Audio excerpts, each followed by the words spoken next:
மிக முக்கியமான தலைப்பு, கொஞ்சம் கேளுங்கள். அல் ஹல்வத்து மஅல்லாஹ். ஒவ்வொரு முஃமினும் ஒரு நாளிலே ஒரு 5-10 நிமிடமாவது உங்கள் ரப்போடு நீங்கள் தனிமையில் இருங்கள். உங்கள் ரப்போடு நீங்கள் தனிமையில் இருங்கள். அந்த தனிமையில் நீங்கள் இருப்பது இந்த உலகத்திலே யாருக்கும் தெரியக்கூடாது. முஹம்மது ரசூலுல்லாஹ் நான் இரவிலே நின்று தொழுகிறேன், கால் வைக்கிறேன் என்று சொன்னார்களா? சொன்னது யார்? ஆயிஷா ரலியல்லாஹு அன்ஹா. தனிமையின் வணக்க வழிபாடு அது வெளிப்படுத்தவில்லை முஹம்மது ரசூலுல்லாஹ். அது போன்று ஒவ்வொரு முஃமினுக்கும் ஒரு நாளில் இன்ஷா அல்லாஹ் தனிமைகளே உங்கள் ரப்போடு ஒரு 5-10 நிமிடம் உட்காருங்கள், பேசுங்கள், பேசுங்கள். அவன் கேட்கின்றான், அவன் கேட்கின்றான், அவன் பார்க்கின்றான். பேசுங்கள். ஏன் சொன்னார்கள்? சொர்க்கத்திலே எளிதாக நுழைய வேண்டுமா? ஸல்லு பில்லைலி வன்னாசு நியாம். இரவிலே தொழுங்கள், மக்கள் உறங்கும் பொழுது. ஏன் சொன்னார்கள்? நீங்கள் தொழுகின்ற தொழுகை உங்கள் ரப்பை தவிர யாருக்கும் தெரியாது. நீங்கள் அந்த நேரத்திலே செய்கின்ற பிரார்த்தனை ரப்பை தவிர தெரியாது. யா தாலிபுல் இல்ம், இல்மை தேடக்கூடிய மாணவனே, கியாமுல் லைல் இது இல்லாமல் நீ பயணிக்க முடியாது. கியாமுல் லைல் இது இல்லாமல் உன்னுடைய இபாதத்தை மெருகூட்ட முடியாது. ஆச்சரியமாக இருக்கிறது. அல்லாஹ் எம்மை பாதுகாப்பானாக. மார்க்கத்தின் பக்கம் அழைக்கக்கூடியவர்கள், மார்க்க கல்வியை மக்களிடத்திலே கொண்டு போய் சேர்ப்பவர்கள், இவர்களிடத்திலே கியாமுல் லைலுடைய வணக்க வழிபாடு இல்லை என்று அறியும் பொழுது ஆச்சரியம். இது ஒரு மதரசா. கியாமுல் லைல் இரவு வணக்கம் ஒரு மதரசா. உங்கள் ஈமானின் மதரசா. ஈமானை படிக்கலாம், உங்கள் ரப்பு யார் என்பதை படிக்கலாம். அறிந்து கொள்ளுங்கள். அந்த வணக்க வழிபாடு யாருக்கும் தெரியக்கூடாது. தனிமையிலே தொழுங்கள். தனிமையிலே உட்கார்ந்து உங்கள் ரப்பிடத்திலே ஒரு நாளைக்கு ஒரு 5 நிமிடம் பேசுங்கள்.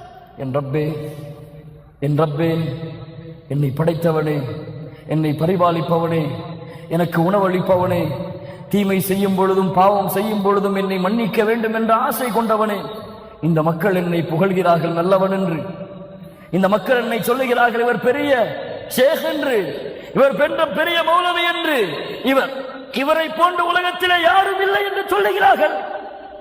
ரப்பே, எனக்கு தெரியும் நான் யார் என்று. எனக்கு தெரியும் நான் பாவம் செய்பவன் யா அல்லாஹ், குற்றம் செய்பவன் யா அல்லாஹ்.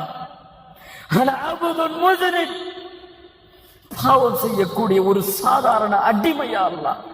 பேசுங்கள் கண்ணியத்துக்குரியவர்கள், ரப்பிடத்திலே பேசுவதற்கு நேரம் கொடுங்கள். அல்லாஹ் கேட்கிறான் அதை. நான் பலகீனமானவன் யா அல்லாஹ், எனக்கென்று எந்த கண்ணியமும் கிடையாது, எனக்கென்று எந்த பெருமையும் கிடையாது, எனக்கென்று எந்த செருக்கும் கிடையாது. ஒரு சாதாரண அடிமையா அல்லாஹ். இந்த மக்கள் என்னை எப்படி வேண்டுமானாலும் புகழ்ந்து கொள்ளட்டும், அந்த புகழ்ச்சிக்கு என்னை உரித்தாக்கி விடாதே யா அல்லாஹ். உன் அடிமை நான் யா அல்லாஹ், உன்னை நேசிக்கிறேன் யா அல்லாஹ், உன்னை விரும்புகிறேன் யா அல்லாஹ்.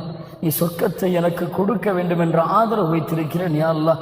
நான் பாவம் குற்றம் எவ்வளவு செய்தாலும் என் மரணிக்கக்கூடிய நேரத்தில் என்னை முஸ்லிமாக மரணிக்க வைத்து விட யா அல்லாஹ். நான் பாவம் செய்த காரணத்தால் மறுமையிலே உன்னுடைய அருளை விட்டு என்னை தூரமாக்கி விடாதே யா அல்லாஹ். அந்த மறுமையிலே, அந்த உலகத்திலே, அந்த மறுமை மஹ்ஷரிலே நபிமார்கள் அம்பியாக்கள் எல்லோரும் இருக்கக்கூடிய அந்த நிலைமையிலே என்னை கேவலப்படுத்தி விடாதே யா அல்லாஹ். கலீலுல்லாஹ் இப்ராஹிம் அலைஹிஸ்ஸலாம், அவரை விட அல்லாஹ்விடத்திலே நெருக்கத்திற்குரியவரா? யௌம லா யுஹ்ஸில்லாஹு நபிய்ய வல்லதீன ஆமனூ மஅஹ். அல்லாஹ் மறுமையிலே நபிமார்களையும் ஈமான் கொண்டவர்களையும் அல்லாஹ் கேவலப்படுத்த மாட்டான். வலா துஹ்ஸினி யௌம யுபஅஸூன்.